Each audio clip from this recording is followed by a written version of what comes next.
petite vidéo explicative montrant comment construire le développement d'un prisme droit à base convexe, disons. Ça marche pour plein de polygones différents.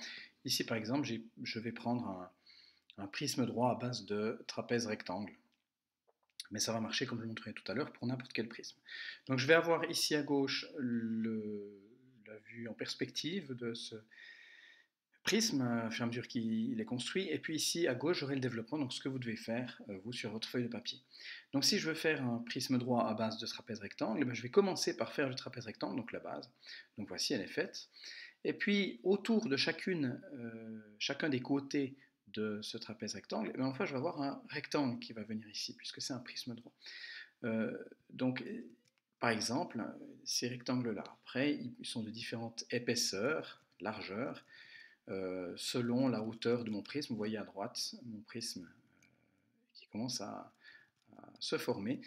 Ce qui manque ici, c'est la base du dessus, le couvercle de ma boîte. Donc ce que je vais devoir faire ici encore, ajouter à mon développement, c'est une deuxième copie de la base, ici symétrique. Je vais pouvoir la coller sur n'importe quel côté, par exemple ici, n'importe quel côté extérieur de mes rectangles, ici, ici, ou bien comme j'ai choisi de le faire, ici. Donc j'ai mes deux bases qui sont là, j'ai mes faces rectangulaires, donc mon prisme est complet.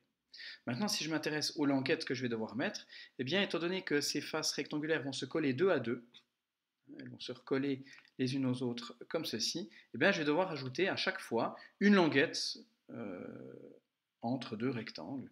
Donc c'est ce que j'ai représenté ici en vert, les languettes, qu'évidemment il faut faire assez épais pour pouvoir mettre la colle, qui vont se trouver ici chaque fois que je me retrouve à avoir deux rectangles.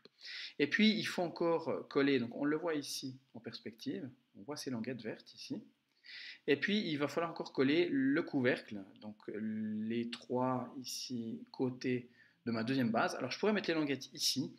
Maintenant je conseille plutôt, c'est plus facile à recoller selon moi, je conseille plutôt de mettre les languettes sur les faces extérieures des rectangles, comme ceci, comme je l'ai représenté en vert. Et puis ainsi on a toutes les faces de notre solide qui sont collées. Voilà. Ce que je vous ai montré ici marche donc pour un trapèze rectangle.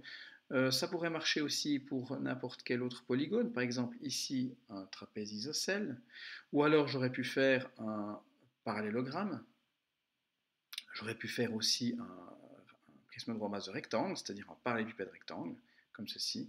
J'aurais même pu faire un cube en prenant des bases carrées, et puis donc des rectangles de même arête, enfin des carrés ici de même arête. J'aurais même pu faire un triangle ou un pentagone, hexagone, n'importe quel polygone. Voici par exemple un triangle. Alors, il faut juste ignorer ce trait ici, puisque évidemment ça va former une seule languette. Donc ignorer cette languette ici, et puis cette languette-là, puisqu'elles n'ont pas lieu d'être. On ne va pas couper à cette étape-là. Et donc cette méthode marche pour n'importe quel polygone. Par exemple ici je vais vous dessiner voilà, un quadrilatère quelconque. Eh bien ça fonctionne pour autant qu'il soit convexe. Voilà.